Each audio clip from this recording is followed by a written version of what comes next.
Kinsa man sa Santa Maria nato, nato mga Kristohanon. Ang tinuod nga Kristohanon nag-ila sa inahan sa atong Ginoo. Dili pwede nga bigag gihigog-tus. Pero dili ako higugbaon imong inahan. Pwede na ina. Abang mga lalaking tulubin. Katong, nangulitaw ko mo siya asawa. Ngayon yung mga, gihigugma ka na po. Pero inahan, hindi na ko higugbaon. Dawatong ka sa binikanan. So, bakit still na? Kung mahigugma ka ng Jesus, higugbaon ko na iyang inahan. Wala mga ison, disputa ka ron. Kung sa mga pag-BBI, kaling mga dili Katoliko, humitaw kaling gitawag na ito, Bible Exposition Rally, kaya naman, mutuwag na sa mga kamutanong akusasyon sa mga dili Katoliko. Nga kanuna na lang gina-BBI sa itong pagtuong Katoliko. Wala kaling Katoliko kung mag-BBI, ito-pito ng mga tao sa likod na ito ba? Tilood kayo. Gawin ng imon. Maglipog gani. Na isa ka Katoliko, diingnan nga. Nganong naamang birhen sa bigla. Nakalogwan eh.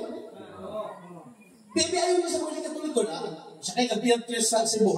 Pag sakay ka Piertres, padulong ka sa Upul-Lapu-Lapu, sakay ka Kiribo. Pagdagsan mo nga sa Upul-Lapu-Lapu, makikita kayo ka ng pinaka kasi bakit ito sa Upul-Lapu-Lapu Cebu, na itong parokya, built-in sa bigla. Inoon eh. Nga, may nga mga Katoliko. Kung saan yung Maria, ginigla. Inoon eh. Yung ganang Katoliko sa akin, tinukod yung kapastor.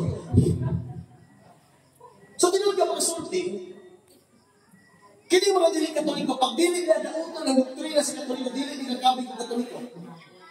Kini mga dili Katoliko, pag dili ni siya magdaot sa pagtuong Katoliko, dili na dauto ng pagtuong Katoliko, dili siya nakabig ng Katoliko. Tinukod yung kasulti. Amen. Ano sa atakyo ng Katoliko? Pero sa litro, sa nanging mali, kirigla. Ano tinukod yung kasulti? Ang pulong reglagikan sa Spanish word na reglamento, na ang bot pasabot, rule of the Blessed Virgin Mary. Ang rule ni Santa Maria ba? O sabi mo ni Santa Maria? Ang rule ni Santa Maria, kung abrin mo na ito, wala kang kasulatan, kung saan pinagawa ng libro sa Biblia? Genesis 3:15 sa Fruto Evangelium, ingon ng Diyos, himuon ko magkaaway ang kaliwat sa babae o ang kaliwat sa bitin. Kakiling may hanap mo dugpo sa ulo sa bitin. O ang bitin mo paat siyang tikod. Kaya naman itong bitin, ang bitin, mauto ang yawa. Kita mo yawa pa. Ano yung tamad nyo? Sumunod, no? Dili naman na si Eva. Si Eva na pintihan. Kanang may hana, wala ay sa Santa Maria. Kaya ang pulong Eva, giilistan ka sa pulong Abe. Kung sa to? Ang pulong Eva, giilistan sa pulong Abe. Ang sa mabasa, Lucas 1:28 sa Latin na Biblia ng Ingon. Ingon ang anghel ng Santa Maria, Ave Maria, Gracia Plena. Masabtan sa abot, masabot, ingon ang anghel, maghimayat ka Maria, puno ka sa grasya, ang Ginoo anaan kanimo. So buot pasabot, sa Old Testament palandaan, ang babae o ang bitin, ang kaliwat sa babae, ang kaliwat sa bitin, kontra na. Hello? Kung kaliwat ka sa bitin, kasi kaaway mo. Si Maria. Kung kaaway ka sa babae, kasi kaaway mo. Kaya ka sabay sa pangaway ng Santa Maria.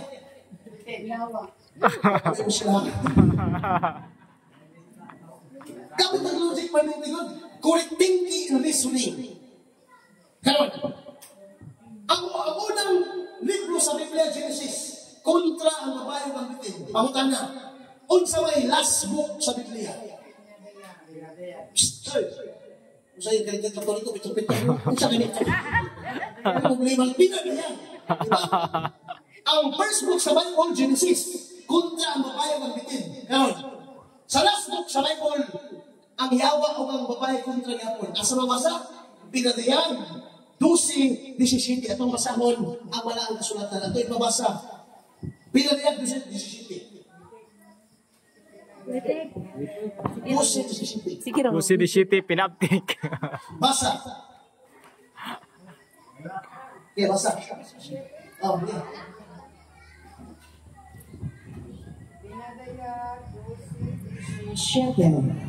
Nagpungot pag-ayo ang dragon, nag-igaway siya sa tanang kaliwat sa babae, o sa tanan na nagtuman sa mga sugo sa Dios, o nagmatinumanon sa kamatukuran na ipadayag ni Jesus. Balik ka pagbasa, sister. 17, napungot pag-ayo ang dragon, o nag-igaway siya sa tanang... Babae! Balik ka ha! Napungot pag-ayo ang dragon. Pangutana. Kinsa man tong dragon? Hindi sa pulo, kinsa man tong dragon? Ayaw ba? Kinsa yung gagaway? Babae, kinsa man ang bayana? Atong balikon, pagbasa sa versikulo 1. Nagtawa ninyo ha? Bisan sa langit, nakikaway ang babae dragon. Kinsa lang ang babae? Versikulo 1. Versikulo. Unya, nagpakita mo sa kadakong tinimanon dito sa langit. O sa kababae na nagbistig at law o nagtunog sa bulan o gikurunahan siya. Gikunado? 12 kapituon. Si Maria, ang iturag ko sa kapitoon ng tulog sa buwan. Pangutana, ang mikuntra niya, dragon. Diba niya? Sa first book sa Bible, kung sa ganito, Genesis. pinakaunang libro sa Biblia. Kontra na ang babae ang Bitin. sa una, sa Genesis, ang yawa, itawag ng bitin. Ano mo, gamay naman. Gamay pa ang bitin. Kisa kitong yawa? Sumlikod.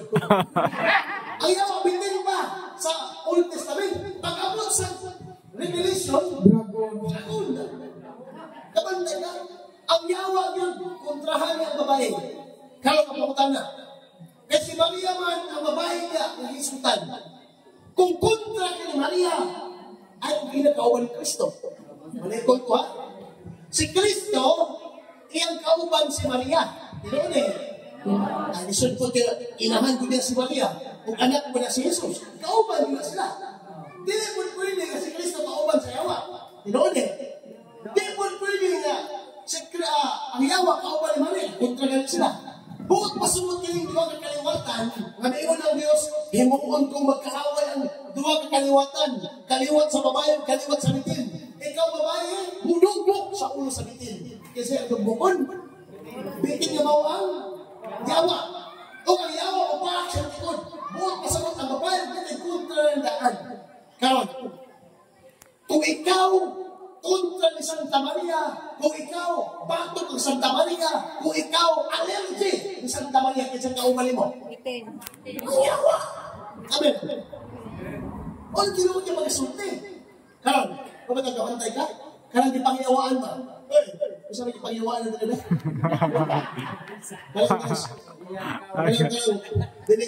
Karang di sa panghapon ha, nayawaan ka naman nante. Karang di yawaan, bitaw, kabantay ka. Kali, may permission naman deliverance. Kaya nga di pangyawaan, hatlog din na kumakusaryo ka. Amen. Ako, experience ko na ganito sa Tagum City. Ngayon sa deliverance team nito, yung pangalan sa mga Winter Talibon. Sa ilang ka, gideliverance sa mga ikson, kinsa may deliverance niya, kaabang. Kaabang na po. Kung sa tuwag kaabang, gantok, ay maghabag nila. Kung sa puling kaabang siya, mabatlong wala usahay. Amen. Kahabang mo natigis na gantok, ay mga, Bandulit. bisan sila nag-lead sa kasaulugan, sila ko nagkong ay mga habak mo. Dito, ginilimirans. Pag ginilimirans mo, ito na-react mo ito, kaabang ng katikista. Ang pinagkakusog yun itong katikista. Kaya ko ay mga revolta, ito nga, habak na eh. Butilya, mahal kayo. O yan sa mga mga ison, nagkirig-kirig itong katikista na nagkakita ko ay habak. Pwede, deliverance ka rin. Kiniting ginawaan, musulti na yung I love you, Jesus. Makalito din sa pulong I love you, Jesus. Pag-iyon sa maong itawag na ito nga deliverance. I love you, Jesus. Itong ginawaan na katikista niyon, I love you, Jesus. I love you, Jesus. Makalitok din, I love Jesus. Pero pag iyon sa itong tawag nato nga, deliverance na, I love you, Mama Mary. Di na kalitok, siya kalitok niya. I love you, I love you, I love you, kalitok. Ug Maria, kabantay ka. Pag naay mga sugat daw ng Espiritu, dili bilang ko yung bubugtong ng itawag na itong deliverance prayer ng Holy Rosary. Kaya grabe na katahol-pol mga igsoon. Amen? Ganun, ang yawa hanggang sa Santa Maria. Kaya kapag di mo kumahan doon sa Santa Maria, kabayo ka niya sa nagtuban.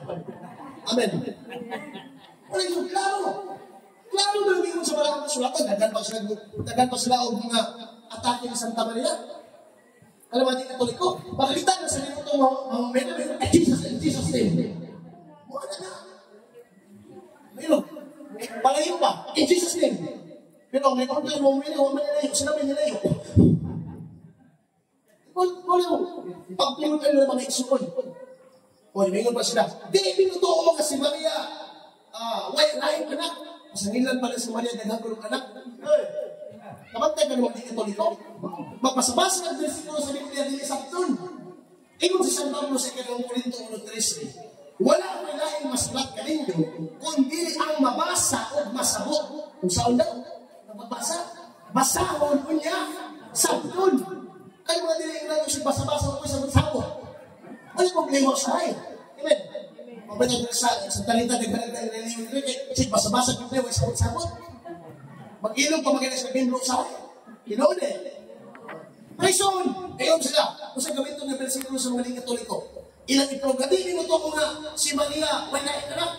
Sa Katoliko, ang good. Nagtuot ang kung saan ang anak ni Santa Maria, wala ang atong Ginoong Hesus Cristo. Kung sa gamitin nila ng versikulo, ato masaol, Marcos 6:3. Pabantay mo ng versikulo, ha? Marcos, kapitulo 6, versikulo 3. Sabalik ko ba sa